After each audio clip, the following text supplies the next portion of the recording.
Assalamu alaikum mtazamaji wa Bunge TV popote pale ulipo, pasi na shaka umzima. Karibu katika matangazo ya moja kwa moja ya Bunge la Jamhuri ya Muungano wa Tanzania, Bunge la Bajeti, Bunge la 12, ikiwa ni mkutano wa 3, kikao cha 38, na leo ni tarehe 27 Mei mwaka ni 2021. Popote pale ulipo, tukukaribishe tuweze basi kukujuza yale ambayo yataenda kujiri kwa siku ya leo katika kikao hiki cha 38 Alhamis ya leo. Kama ilivyoada, basi shughuli huanza kwa dua ya kuliombea bunge, lakini pia kuiombea Jamhuri ya Muungano wa Tanzania. Kutakuwa na hati za kuwasilishwa mezani, ambapo Waziri wa Mifugo na Uvuvi atatoa hotuba ya bajeti ya Wizara ya Mifugo na Uvuvi kwa mwaka wa fedha 2021-2022.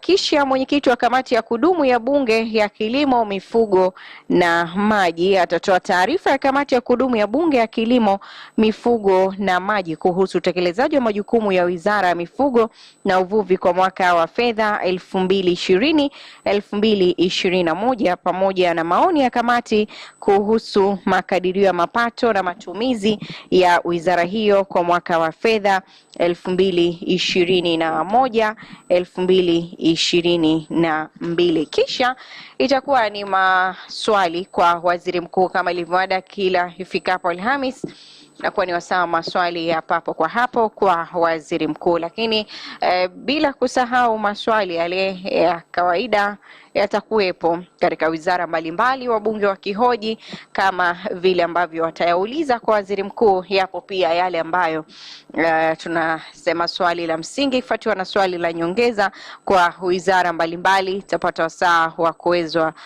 kuwasilishwa ama kuulizwa na wabunge ambao wametaka majibu ama maelezo kuhusiana na yale ambayo wanaona katika majimbo yao yamekuwa ni changamoto, basi na kupatiwa majibu na wizara husika. Kisha itakuwa ni wasaa wa hoja za serikali. Kama nilivyokueleza, basi mtazamaji, hoja za serikali ni Waziri wa Mifugo na Uvuvi ataweza kuliomba bunge likubali kupokea na kupitisha makadirio ya mapato na matumizi ya Wizara ya Mifugo na Uvuvi kwa mwaka wa fedha 2021-2022. Hivyo popote pale ulipo, basi mtazamaji, shughuli za bunge zitakwenda kuanza hivi punde kama ambavyo unashuhudia. Spika wa bunge Job Ndugai tayari ameshawasili na wabunge baadhi wakiwa wameshaketi katika maeneo yao wakisubiri shughuli hizi ziweze kuanza. Karibu, mimi ni Shamimu Mlacha, nashirikiana na Victoria Patrick. Katika upande wa lugha alama ni Habibu Purute, Protas Mwalongo pamoja na Kudra Munisi. Karibu basi moja kwa moja katika matangazo haya, na tuanze kwa dua.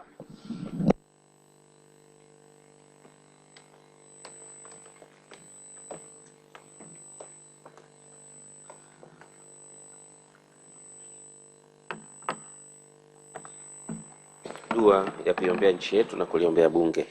Ewe Mwenyezi Mungu mtukufu, muumba mbingu na dunia, umeweka katika dunia serikali za wanadamu na mabunge ya mataifa ili haki yako itendeke. Tukuomba uibariki nchi yetu, idumishe uhuru, umoja, haki na amani. Umjalie rais wetu hekima, afya njema na maisha marefu, ili pamoja na mshauri wadumishe utawala bora. Utuongezee hekima na busara sisi wabunge wa bunge hili la Jamhuri ya Muungano wa Tanzania, na utupe uwezo kujadili kwa dhati mambo yatakayoletwa mbele yetu leo, ili tufanye maamuzi sahihi yenye manufaa kwa watu wote na ustawi wa nchi yetu. Amina.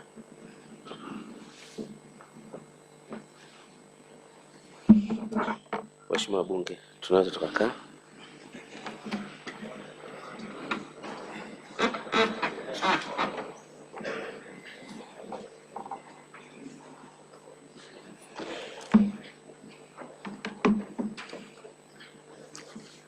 Mheshimiwa bunge, tunaendelea na mkutano wetu wa 3. Leo ni kikao cha 38. Katibu, hati za kuwasilisha mezani. Hati za kuwasilisha mezani. Mheshimiwa Waziri wa Mifugo na Uvuvi. Mheshimiwa Naibu Waziri Mifugo na Uvuvi, Mheshimiwa Abdalla Ulega, tafadhali.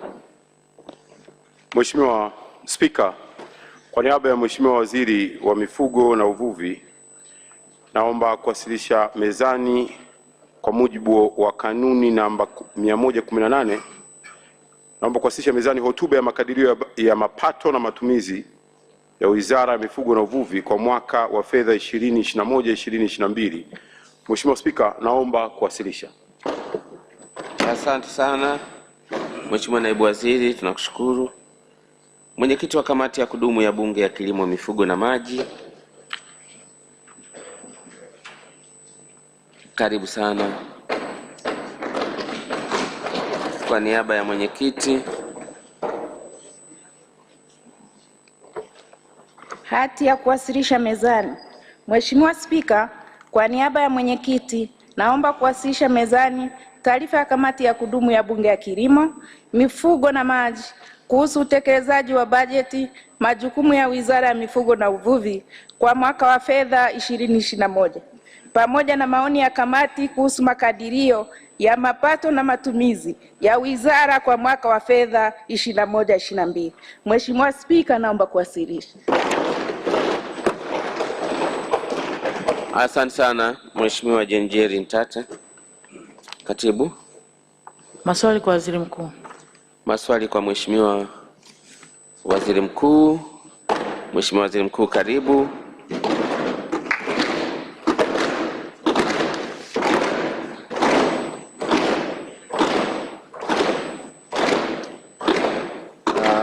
Tunaanza kipindi cha maswali na Mheshimiwa Festo Richard Sanga, mbunge wa Makete. Mheshimiwa Spika, asante kwa kunipa nafasi kuuliza swali kwa Mheshimiwa Waziri Mkuu. Mheshimiwa Waziri Mkuu, nilikuwa naomba kuuliza swali ambalo limejikita kwenye usalama. Siku za karibuni hapa nchini kumekuwa na changamoto ya wimbi la ujambazi ambalo lilikuwa likiendelea hasa mikoa ya Dar es Salaam, Dodoma, Mbeya, Mwanza na Arusha, kitu ambacho kimekuwa kikihatarisha usalama wa wafanyabiashara wetu, lakini mali pamoja na usalama wa wananchi wetu. Je, ipi ni kauli na ni maelekezo ya serikali dhidi ya hivi vitendo viovu ambavyo vinaendelea kwenye taifa letu? Asante. Asante sana. Majibu ya swali hilo Mheshimiwa Waziri Mkuu, tafadhali. Mheshimiwa Spika, nimshukuru Mheshimiwa Sanga kwa swali hili zuri na muhimu kwa usalama wa nchi yetu, kwamba serikali ina wajibu wa kulinda raia wake kwa usalama wao, mali zao, lakini pia kuhakikisha kwamba wanaendesha shughuli zao za kila siku kwa amani na utulivu. Na kazi hii inafanywa vizuri na vyombo vyetu vya dola, lakini pia kazi hii mara kadhaa tumeomba Watanzania kushiriki kwenye ulinzi wa nchi yetu pale kila Mtanzania anapopaswa kujilinda yeye mwenyewe, jamii inayomzunguka na hatimaye jamii kubwa kwa ukubwa wake, ili kujiridhisha kuwa usalama wa nchi unakuwa imara. Jeshi letu la polisi linafanya kazi mzuri sana, na siku 2-3 hizi nimesikia kazi mzuri waliyofanya jijini Dar es Salaam, na Watanzania wote wamesikia na wameona kazi ambayo wameifanya kudhibiti hawa majambazi. Nataka nikuhakikishie kwamba serikali inaendelea na kazi hiyo ya kuhakikisha kwamba usalama wa raia na mali zao unaendelea, na Watanzania wote wanajua. Hata Mheshimiwa Rais, Mheshimiwa Samia Suluhu Hassan, kupitia moja ya hotuba zake kitaifa, ameweza kuwaonya wale wote wanaofikiria kwamba huu ni wakati wa kufanya maovu nchini, na amewataka wale ambao walikuwa wanafikiria kufanya hivyo waache mara moja. Na anapoagiza haya, maana yake anaagiza vyombo vya ulinzi na usalama kuchukua hatua kali dhidi ya wale wote ambao wanasababisha madhara ya usalama kwa Watanzania. Kwa ni jukumu letu sote kuhakikisha kuwa tunashiriki kikamilifu kwenye ulinzi wa nchi, na kila Mtanzania pale anapoona kwamba kuna dalili za upotevu wa amani, ni vyema kutoa taarifa kwenye vyombo vya sheria ili hatua kali ziweze kuchukuliwa. Kwa hiyo bado tunaendelea na jukumu hilo la kulinda nchi, kulinda watu wake na mali zao na usalama wao, ili nchi hii iendelee kuwa na tunu yake ya amani wakati wote. Kwa hiyo ni wasii wa Tanzania sasa kuhakikisha kuwa tunatoa taarifa pale ambako tunaona kwamba kuna tatizo linaweza kutokea mahali, ili majeshi yetu yafanye kazi inayokusudiwa. Asante sana. Mheshimiwa Innocent Seba Bilakwate. Asante Mheshimiwa Spika kunipa nafasi ya kuuliza swali. Mheshimiwa Waziri Mkuu, serikali ilitenga mazao ya kimkakati na miongoni mwa mazao haya kahawa ni mojawapo. Lakini zao hili ambalo ni muhimu limekuwa na changamoto ya kukosa soko la uhakika, wananchi kucheleweshewa malipo pale wanapouza kahawa, lakini pia wananchi kukosa pesa ya kuwasaidia pale wanapokuwa wanaelekea kuvuna. Nini kauli ya serikali juu ya changamoto hizi ambazo zinamfanya mwananchi kuelekea kukata tamaa juu ya zao hili muhimu? Mheshimiwa Waziri Mkuu, majibu tafadhali. Mheshimiwa Spika, naomba kujibu swali la Mheshimiwa Bilakwate, mbunge wa Kyerwa, kama ifuatavyo. Serikali yetu imedhamiria kusimamia kilimo kwa ujumla wake, na usimamizi huu wa kilimo kwa ujumla wake ni kwa mazao ya chakula pamoja na biashara. Haya mazao ya kibiashara, usimamizi wake ni kuhakikisha kwamba kuanzia kilimo chake kinapoanza kuandaa shamba mpaka mavuno na hatimaye masoko inaratibiwa vizuri, na tumejitahidi sana kufanya hivyo wakati wote ili kuhakikisha tunaleta tija kwa mkulima anayeshiriki kilimo kila siku kwenye zao ambalo linalimwa kwenye eneo lake kulingana na jiografia yake. Kahawa ni miongoni mwa mazao, tena ni mazao ya kimkakati ambayo yanalimwa na jamii pana. Kwa serikali tumehakikisha kwamba zao hili nalo tunalisimamia. Sasa zao hili kwenye masoko tunaliuza kwenye mfumo wa mnada kupitia ushirika, na zao hili pia kwenye maeneo yote yanayolimwa ikiwemo na kule Kyerwa, Karagwe na maeneo mengine ya mkoa wa Kagera, lakini pia kule Ruvuma, maeneo ya Mbinga, Kilimanjaro, Arusha, tunaona Tarime kule mkoani Mara. Zao hili linaleta manufaa sana kwa wakulima. Sasa tunaendelea kuratibu masoko yake, na kama ambavyo Wizara ya Kilimo ilivyomaliza bajeti yake juzi na kutoa maelezo bayana ya kuimarisha masoko, bado nataka niwahakikishie wakulima wa kahawa tunaendelea kusimamia ushirika, tutaendelea kusimamia masoko yake, na pale ambako masoko haya yanaleta tija tutahakikisha mkulima analipwa kwa wakati ili aweze kupata fedha ajipange tena kwa kilimo msimu ujao. Na mimi nimpongeze sana Mheshimiwa Bilakwate kwa sababu hata wakati wa bajeti ya kilimo hapa alisimama kueleza haya na wizara ikamjibu. Ilipokuwa na mjibu yeye, maana ilikuwa najibu wananchi wanaolima kahawa wakiwemo wale wa kule Kyerwa. Kwa hiyo niwahakikishie wakulima wote kwa mazao yote ikiwemo kahawa, serikali itaendelea kusimamia bei nzuri ya mazao haya, lakini pia baada ya kuuzwa fedha za mkulima zinalipwa katika kipindi kifupi sana. Tunaendelea kuhuisha sheria na mfumo na zile kanuni za kutoka siku ya mnada na kipindi cha kulipwa na hatimaye fedha kumfikia mkulima. Tukishafanikiwa hapo, kila mmoja atafarijika kuendelea na kilimo hiki wakati wote. Na mimi nataka nisisitize tu kwamba pamoja na kuleta masoko yaliyo bora, malengo yetu hasa ni kuanzisha viwanda vya ndani ili zao hili liweze kuongezwa ubora, na ubora ule ndio utakaoleta masoko. Lakini pia zao hili mnada wake ulikuwa Moshi pekee. Kwa hiyo utamwona mwananchi wa kule Kyerwa anapeleka kahawa Moshi, mwananchi aliyoko kule Mbinga anapeleka kahawa Moshi, hata aliyoko kule Mbozi anapeleka kahawa Moshi. Tumeamua sasa kuweka vituo vya karibu na wakulima huko huko waliko ili minada hii ifanywe huko iliko. Kwa hiyo tumefungua kituo cha mnada wa kahawa Kagera, tumefungua mnada wa kahawa Makambako pamoja na Mbozi ili wale wanaolima mikoa ya jirani kwenye maeneo haya waende kwenye minada ile, na minada hii itakuwa inakuwa ya wazi. Mtu yoyote aliyoko ndani ya nchi, nje ya nchi anakaribishwa kuja kununua. Kahawa ya Tanzania ni mzuri sana na ina thamani kubwa.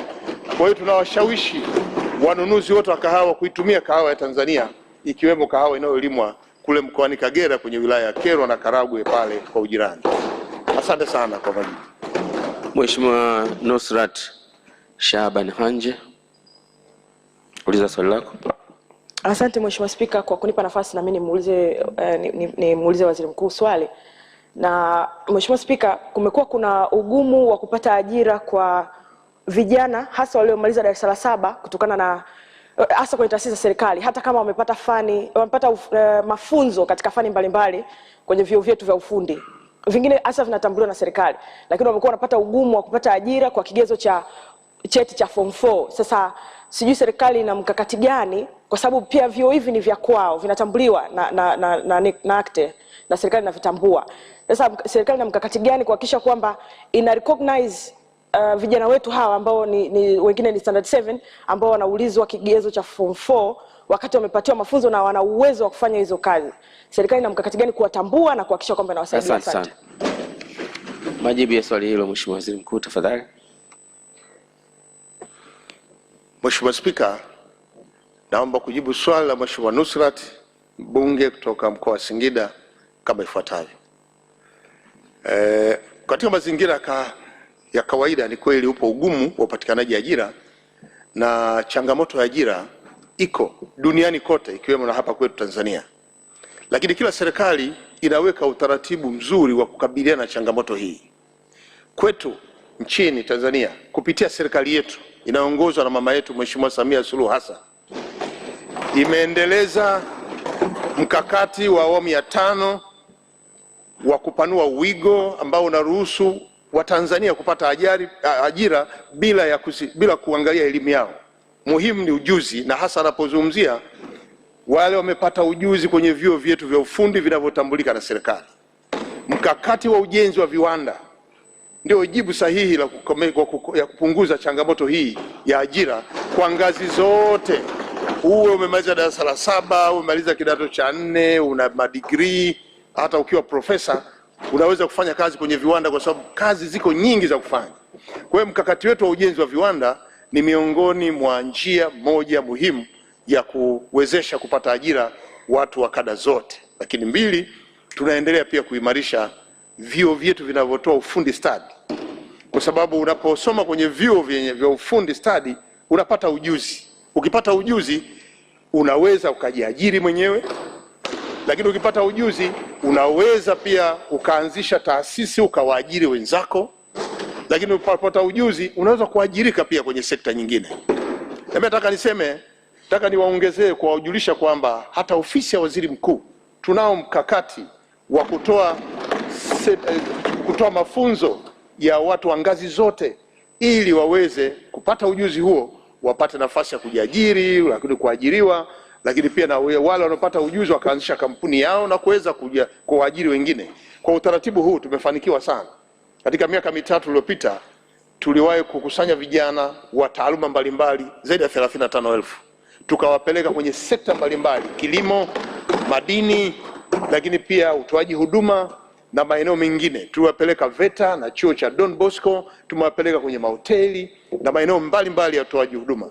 Wanapokuwa kule, 40% ya muda ni nadharia, 60% ya muda wao unatumika kwa ajili ya vitendo.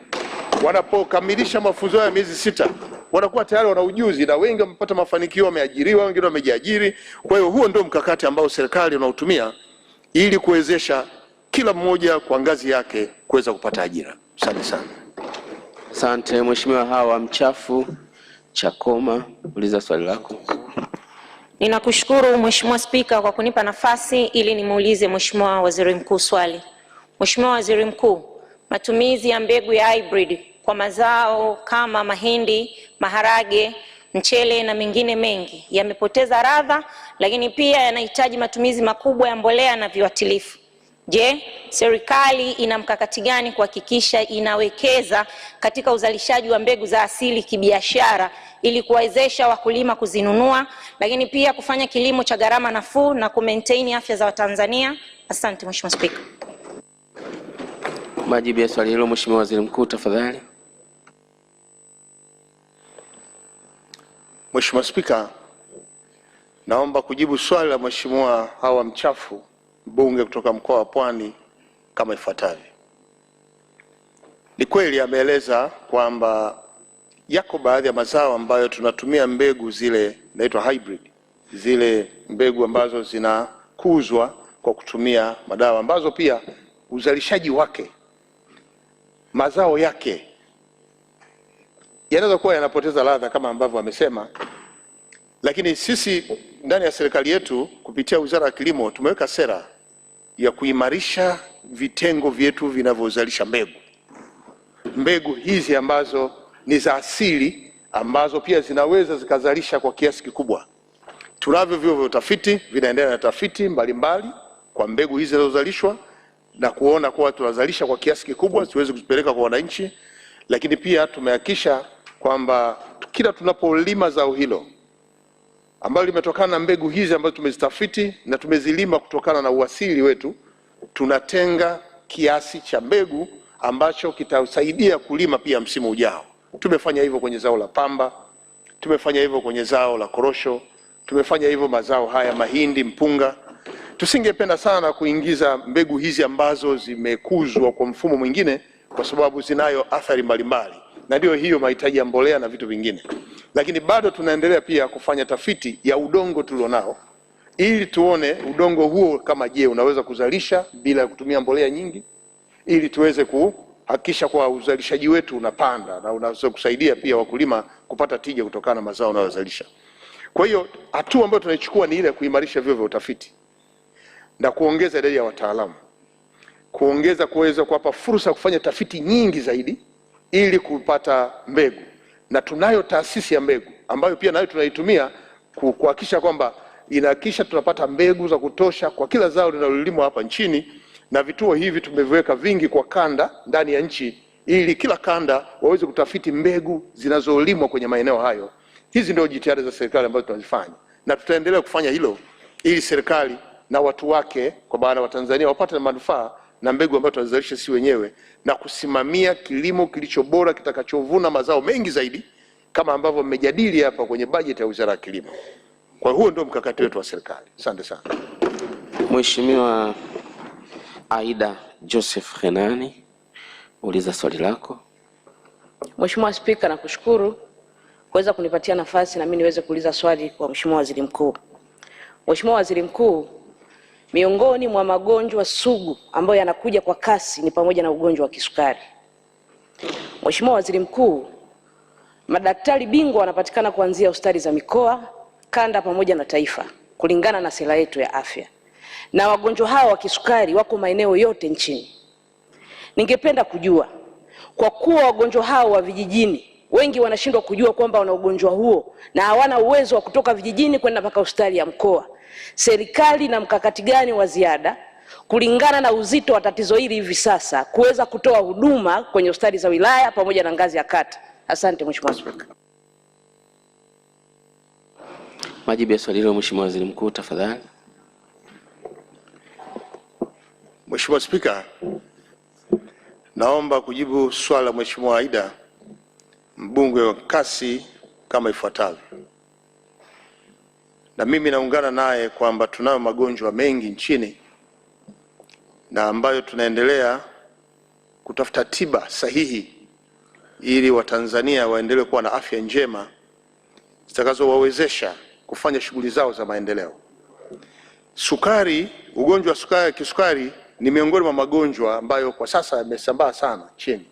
Kama alivyosema Mheshimiwa mbunge, ni kweli mengine yako mpaka kwenye vitongoji. Serikali yetu imepanua wigo wa utoaji huduma za afya.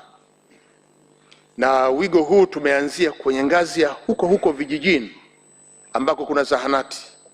Lakini ngazi ya kata kama rufaa ya zahanati tuna vituo vya afya vinavyotoa huduma nzuri sana sasa hivi.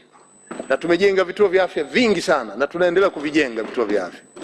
Lakini tuna hospitali za wilaya, mkoa na rufaa mpaka zile za serikali. Kwa ugonjwa wa kisukari ni miongoni mwa magonjwa ambayo sasa tunatoa huduma mpaka kule kwenye zahanati. Na kwenye sera yetu imeelekeza zahanati na zenyewe zinunue madawa ya kisukari na wao wanapata huduma kule. Pale ambako anaweza kupimwa kwenye hospitali ya kata ambayo iko kwenye maeneo hayo, lakini upatikanaji wa dawa sasa unakwenda mpaka kwenye zahanati. Kwa ni jukumu la zahanati, na nataka niagize halmashauri ambazo ndio zinasimamia zahanati kuhakikisha kwamba wanaagiza dawa za kisukari na ziende kwenye zahanati, ziende kituo cha afya, ziende kila ngazi ya kutoa huduma, ili wale Watanzania walioko kule kijijini kabisa wapate huduma hiyo bila ya usumbufu wa kusafiri na kulipa nauli kwenda mahali pengine. Kwa hiyo Mheshimiwa Spika, kupitia Mheshimiwa Aida, ni kuhakikishia kwamba serikali tumejipanga vizuri kutoa sekta ya utoaji wa huduma kwenye ngazi zote, na bado tunaendelea na maboresho ya utoaji huduma kwa magonjwa yote, na mkakati wetu sasa ni kuhakikisha tunapunguza ukali wa magonjwa haya ili Watanzania wawe na afya njema, ili kila Mtanzania afanye kazi yake vizuri. Nataka tuone tija ikipatikana kwa Watanzania kuwa na afya njema. Asante sana. Mheshimiwa Injinia Mwanaisha Ng'anzi Ulenge, uliza swali lako. Nashukuru Mheshimiwa Spika kwa nafasi ya kuuliza swali kwa Mheshimiwa wetu Waziri Mkuu, na nitauliza kama ifuatavyo. Mheshimiwa Waziri Mkuu, kwa mujibu wa Katiba ya Jamhuri ya Muungano wa Tanzania kifungu 52A, Waziri Mkuu ametajwa kuwa ndio mdhibiti, msimamiaji na wa shughuli za serikali za kila siku. Lakini Mheshimiwa Waziri Mkuu, idara za serikali kuu na serikali za mitaa zimekuwa zikitekeleza mipango, wakati huo huo zinajifanyia tathmini zenyewe. Mfano hai ni Wizara ya Mipango na Fedha imekuwa na kitengo cha tathmini ndani ya idara ya mipango. Sasa Mheshimiwa Waziri Mkuu, ili tuweze kuisimamia na kuidhibiti serikali ipasavyo, je, hatuoni haja ya kuwa na taasisi inayojitegemea ya kuisimamia serikali na kufanya tathmini na kutunga mifumo ya ufuatiliaji na tathmini nchini? Asante sana.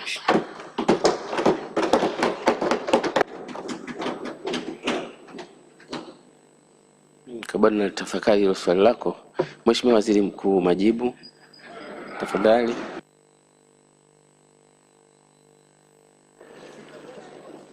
Kwa sababu taasisi inayojitegemea, yani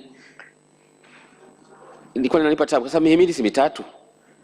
Sasa taasisi inayojitegemea itakayoisimamia serikali, maana uunde muhimili wa 4 au? Mheshimiwa Waziri Mkuu, majibu tafadhali. Mheshimiwa Spika, naomba kujibu swali la Mheshimiwa Injinia mbunge wa mkoa wa Tanga kama ifuatavyo. Kama ambavyo Mheshimiwa Spika umepata shida kulielewa vizuri, lakini niseme swala la tathmini na kuona mwelekeo wa kazi hiyo baada ya tathmini, mbali ya kwamba tumeipa Wizara ya Fedha na tukaita Wizara ya Fedha na Mipango, lakini bado kila wizara na kila sekta yenyewe tunaitengea bajeti hapa bungeni kwa ajili ya kujiwekea mpango wake na kwenda kufanya tathmini yake, ili kuweza pia kwenda wanapokuja awamu ya pili wanaweza kuweka mipango yao kutokana na tathmini walioifanya msimu uliopita. Na kwa hiyo hatujaishia Wizara ya Fedha na Mipango pekee. Kila wizara na kila sekta tumeipa mamlaka hiyo, na utakuta pia hata kwenye maombi ya fedha ya bajeti ya miradi kuna element ya usimamizi. Tunaposema usimamizi, maana yake wanakwenda kuikagua mipango walioiweka katika kipindi cha mwaka na kuitekeleza, ili kupata mwelekeo wa kama je wamefanikiwa au hawajafanikiwa, na kama hawajafanikiwa inawezesha wao kuweka mpango ule kuwa endelevu kwa msimu ujao. Kwa hiyo tumeishusha mpaka wizarani na kwenye sekta zetu, hatujaishia kwenye Wizara ya Fedha pekee. Lakini nachukua hiyo kuona tena, tutafanya mapitio huko kuona swali lako limetokana na nini. Je, kazi hiyo inafanywa na Wizara ya Fedha pekee? Hapo baadaye naweza kupa majibu kwa namna nyingine ili uweze kupata uelewa mpana juu ya wajibu huo, na kama huko kuna udhaifu basi tutaangalia na kuweza kuboresha. Lakini kwa ujumla wake, Mheshimiwa Spika, swala mipango, tathmini liko katika kila sekta. Asante sana. Asante. Mheshimiwa Injinia, unaweza kaliandikia vizuri wazo lako hilo na ukalipresent kwa Mheshimiwa Waziri Mkuu kwa ufafanuzi zaidi, na hata mimi ukanipa nakala ili tuweze kuona unafikiri nini. Mheshimiwa Lemomo Steven Kiruswa. Mheshimiwa Spika, nakushukuru kwa kunipa nafasi ili nami niweze kumuuliza Waziri Mkuu swali. Mheshimiwa Waziri Mkuu, kama ambavyo unafahamu, mwaka huu nchi yetu ilivamiwa na nzige wa jangwani, na ikanipelekea kupenda kufahamu mkakati wa serikali katika kupambana au kudhibiti majanga yanayoweza kuathiri usalama wa chakula na mazao mengine ya kiuchumi katika nchi yetu ikiweko mifugo. Majibu ya swali hilo, Mheshimiwa Waziri Mkuu, tafadhali. Mheshimiwa Spika, naomba kujibu swali la Dr. Kiruswa, mbunge wa Longido, kama ifuatavyo.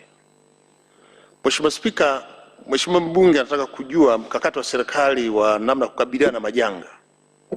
Amezungumzia chakula, lakini majanga yako mengi. Mkakati huu upo ndani ya serikali. Pale ambako ofisi ya Waziri Mkuu imeanzishwa kitengo cha maafa. Kitengo hiki cha maafa ambacho kiko ofisi ya Waziri Mkuu, lakini tumekishusha pia, kiko ngazi ya mkoa, iko kamati ya maafa, ngazi ya wilaya tuna kamati ya maafa, lakini pia hata ngazi ya kata ina kamati ya maafa. Wajibu wetu ni kuhakikisha kwamba tunaepusha utokeaji wa majanga haya. Wakati mwingine huwezi kuyaepusha, lakini kushughulikia majanga haya yanapojitokeza. Kwa eneo la chakula nako pia, inapotokea kunakuwa na janga ambalo linapoteza vyakula ambavyo wananchi walikuwa wanavitegemea, nayo pia tunashughulikia. Unakumbuka Mheshimiwa Dr. Kiruswa, siku za hivi karibuni kule Longido na maeneo mengine tulivamiwa na nzige, na mimi nilikuja pale, nikaenda mpaka Monduli kwenda kuona hali ya nzige. Ni majanga hayo, watu wadudu wamekuja kutoka huko, wameruka, wanakuja kushambulia chakula, lakini tulikabiliana nao kabla hawajaanza kushughulikia chakula chetu. Kwa hiyo ndio njia mojawapo ambayo tunaitumia kukabiliana na majanga.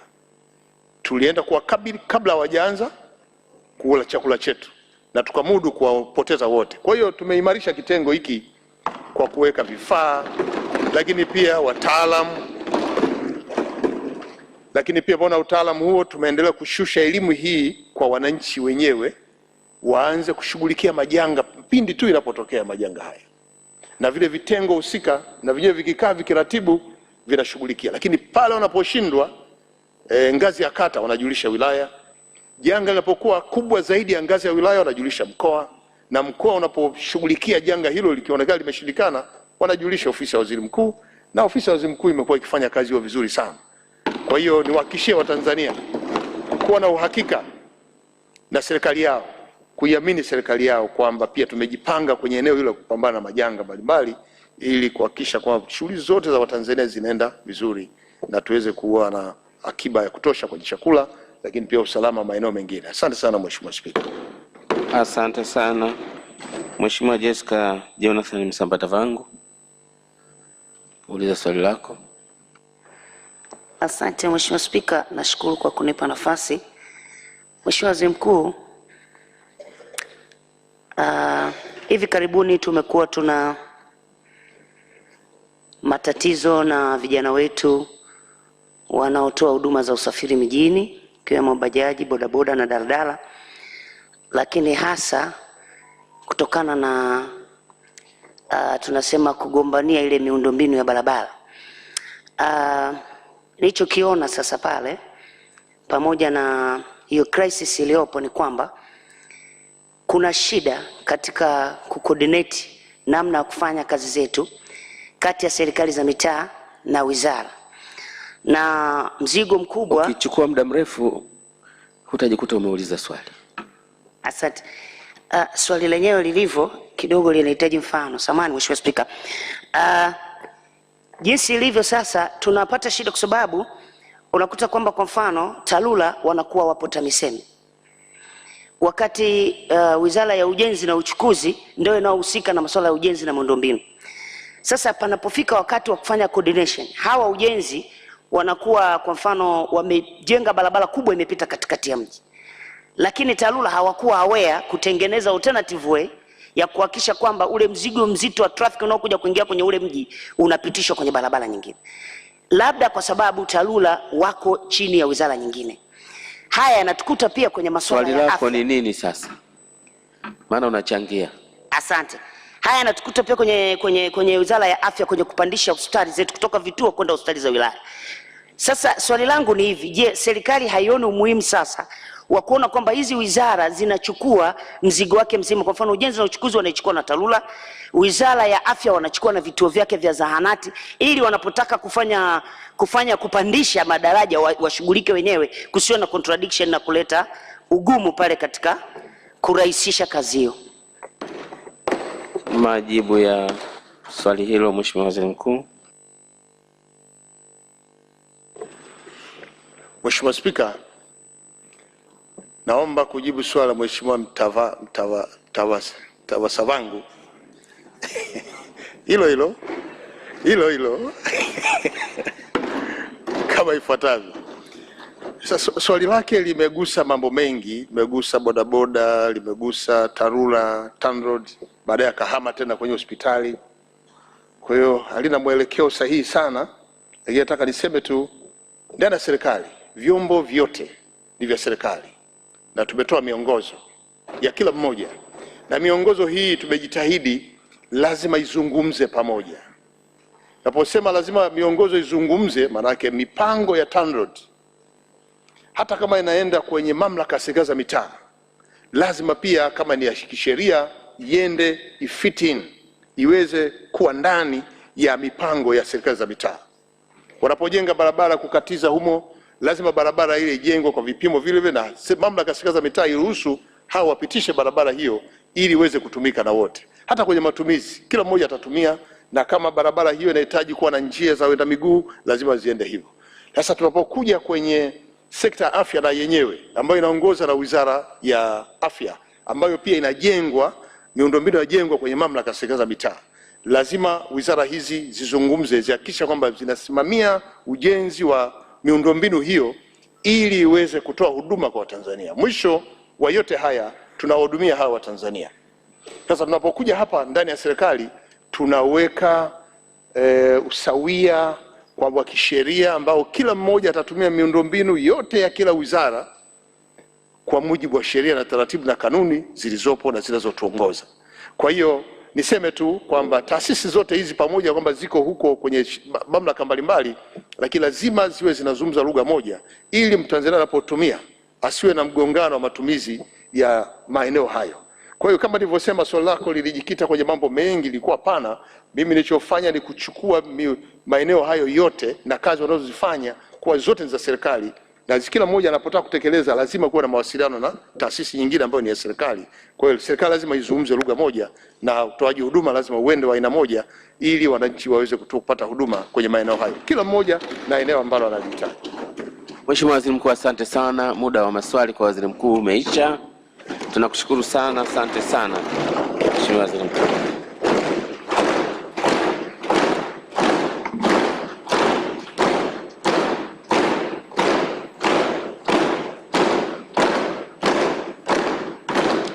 Asante sana Mheshimiwa Waziri Mkuu. Tulikuwa na waombaji 11, tumeweza kupata 9, 2 imeshindikana, lakini mtaona kwamba tukienda kwenye swali moja kwa moja na kumpa nafasi Mheshimiwa Waziri Mkuu kujibu, tunaweza tukawapata wote bila wasiwasi. Naamini tunavyoendelea tutazidi kuzoea, na maswali mengine kwa kweli ni maswali ambayo yanatakiwa upeleke swali serikalini kwa nature yake lilivyo, au upate dakika za kuchangia au mbungeni ili serikali kusikie ukifafanua hoja yako vizuri zaidi kuliko kuweka katika swali hoja ambayo ni a little bit complex, inahitaji mtazamo wa kipekee yake. Tutazidi kujua wabunge ni jambo gani ulipeleke wapi na kwa wakati gani as we go. Tunaendelea na maswali sasa. Katibu. Maswali ya kawaida.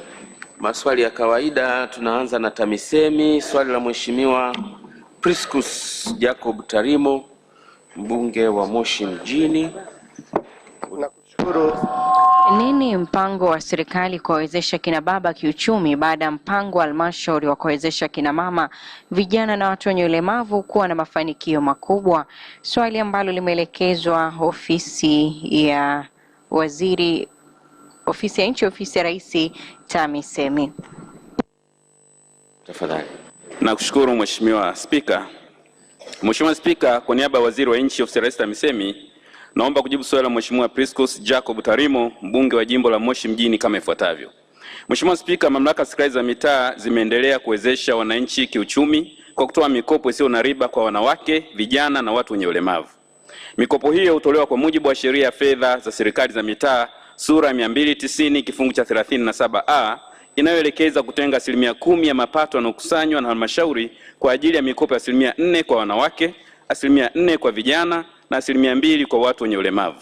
Mheshimiwa Spika, lengo la mikopo hii ni kusaidia makundi maalum katika jamii ambayo hayawezi kupata mikopo katika mabenki ya biashara na taasisi za fedha kwa sababu ya masharti magumu ikiwemo dhamana na riba kubwa. Hivyo, serikali itoa kipaumbele kwa makundi ya wanawake, vijana na watu wenye ulemavu kwa kuwa wengi wao hawakopesheki katika mabenki na taasisi za fedha. Kwa sasa serikali. Mheshimiwa Tarimo, swali la nyongeza. Mheshimiwa Spika, pamoja na majibu mazuri ya wizara na kwa kuwa katika kundi la vijana wanakopeshwa vijana wa kiume na wa kike, na kutokana na katiba yetu tunawatambua kwa umri wa miaka 18 mpaka 35, na kwa kuwa kuna wanaume wengi ambao ndio breadwinner kwenye familia zao na ni wazalishaji kati ya miaka 36 mpaka 45, kwa sababu ni swala la kisera, je, serikali ipo tayari kuongeza umri angalau mpaka miaka 45 katika kundi hili la vijana ili wanaume waweze kufaidika na mikopo hiyo?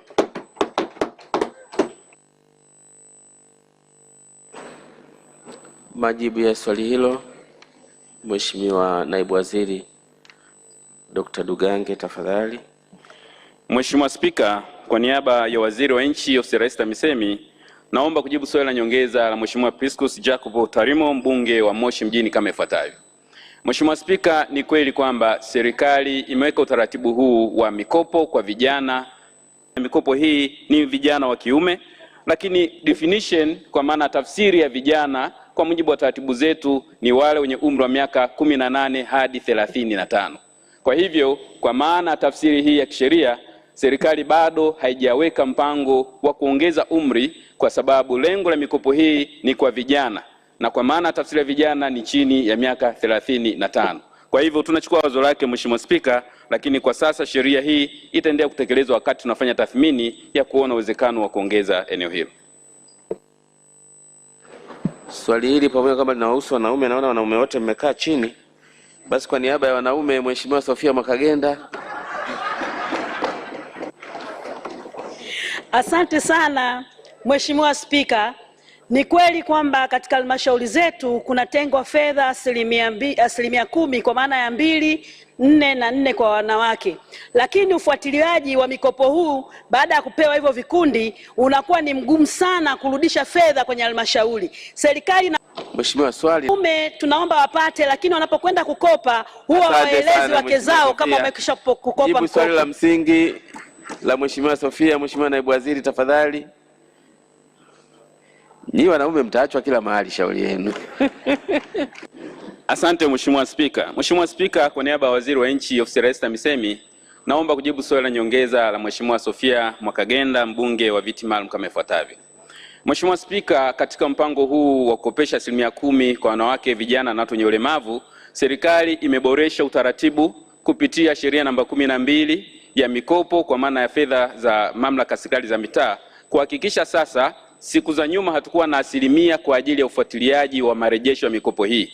Kwa hivyo ilikuwa ni ngumu kwa maafisa maendeleo ya jamii kufuatilia vikundi ambavyo vimekopeshwa kwa ajili ya kurejesha mikopo ile ili vikundi vingine vinufaike zaidi. Lakini kuanzia mwaka wa fedha ujao, Mheshimiwa Spika, tumeweka kifungu cha ufuatiliaji katika vikundi hivyo kuwawezesha mamlaka serikali za mitaa na maafisa maendeleo ya jamii kufuatilia vikundi vile pamoja na kuviwezesha kuhakikisha marejesho yanafanyika ipasavyo. Tunaendelea na mifugo na uvuvi. Swali la Mheshimiwa Sudi Mohamed Juma, mbunge wa Donge.